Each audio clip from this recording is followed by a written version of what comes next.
I'm not နဲ့ညင်းမလား I don't နဲ့ညင်းမလားကိုကဘယ်လိုလူမျိုးဖြစ်တယ်ကိုယ့်ရဲ့အလုပ်ကိုင်တွေတနည်းအားဖြင့်ပြောရင်တော့ noun တွေကိုယ့်ရဲ့စိတ်ခံစားချက်တွေပုံစံတွေတနည်းအားဖြင့်ပြောရင် adjective တွေကိုယ့်ရဲ့တည်နေရာ place တွေကိုပြောချင်တယ်ဆိုရင်တော့ကျွန်တော်တို့က I am not ကိုသုံးပြီးတော့ပြောရပါတယ်ဥပမာငါကဆရာတယောက်မဟုတ်ဘူးဆိုတော့ဒီနေရာမှာငါကဆိုတာ subject ဖြစ်တယ်ဆရာတယောက်ဆိုတာကသူကကိုယ့်ရဲ့အလုပ်ကိုင် noun ဖြစ်တယ်ဒီအတွက်ကြောင့်ကျွန်တော်တို့ဒါကိုညင်းတဲ့အခါကျရင် I am not နဲ့ညင်းရတယ်ဒါကြောင့်မလို့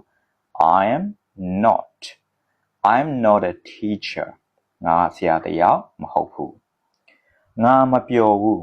ပျော်တယ်ဆိုတာကကိုယ့်ရဲ့စိတ်ခံစားချက်ဖြစ်တယ်ဒါက adjective ဖြစ်တယ်ဒီအတွက်ကြောင့်ကျွန်တော်တို့ကဒါကို I am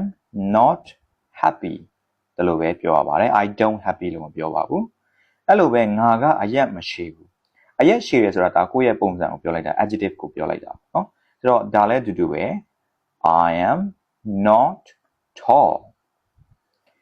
ငါကအိမ်မှာမဟုတ်ဘူးဒါကကိုလက်ရှိအခုလက်ရှိဘယ်နေရာမှာရှိတယ်ဆိုတာပြောလိုက်တာဘယ်နေရာမှာမရှိဘူးဒါ place ကိုပြောလိုက်တာဖြစ်တယ်ဒါဆိုရင်လည်းကျွန်တော်တို့ကဘာနဲ့ပဲသုံးရတယ်လဲဆိုတော့ I am not နဲ့ပဲသုံးတယ်ဒီအတွက်ကြောင့်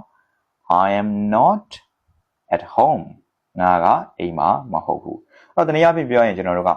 noun adjective place တွေဆိုရင်ကျွန်တော်တို့က I am not နဲ့ညင်ရပါတယ်နောက်တစ်ခုလှုပ်ဆောင်ချက်တွေဖြစ်တည်မှုတွေတနည်းအားဖြင့်ပြောရင် verb ပေါ့နော် verb တွေဆိုရင်တော့ကျွန်တော်တို့က I don't နဲ့ညင်ရတယ်တခုတည်ထားမှာကျွန်တော်တို့ I don't ရဲ့နောက်မှာလိုက်တဲ့ verb ကဘာပဲလဲဆိုရင် verb infinitive ဖြစ်ပါတယ်တနည်းအားဖြင့်ပြောရင် verb 0ပေါ့နော် ses မပါပါဘူးဥပမာငါဘောလုံးမကစားဘူးပေါ့ငါဘောလုံးမကစားဘူးဆိုတော့ငါက subject ဖြစ်တယ်ဘောလုံးကဒါ object ဖြစ်သွားတယ်ကစားတာကလှုပ်ဆောင်ချက်ကိုပြတာဖြစ်တယ်သူက verb ဖြစ်သွားတယ်ဒီအတွက်ကြောင့်ကျွန်တော်တို့ကဘာနဲ့ညင်ရတယ်လဲဆိုတော့ I don't နဲ့ညင်ရပါတယ်ဆိုတော့ I don't play football ငါဘောလုံးမကစားဘူးအဲ့တော့ဒီနေရာမှာ don't ရဲ့နောက်မှာအမြဲတမ်း infinitive verb လိုက်ရပါတယ်ဒါကို I am not play လို့တော့ပြောလို့မရပါဘူးအဲ့ဒီတိုင်းပဲငါ coffee မကြိုက်ဘူးဆိုလဲ I don't like coffee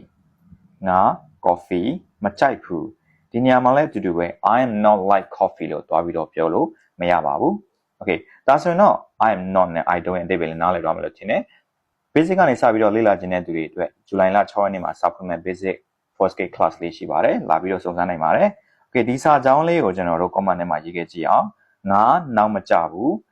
I am not လား I don't လားရေးခဲ့ကြည့်ပါဦး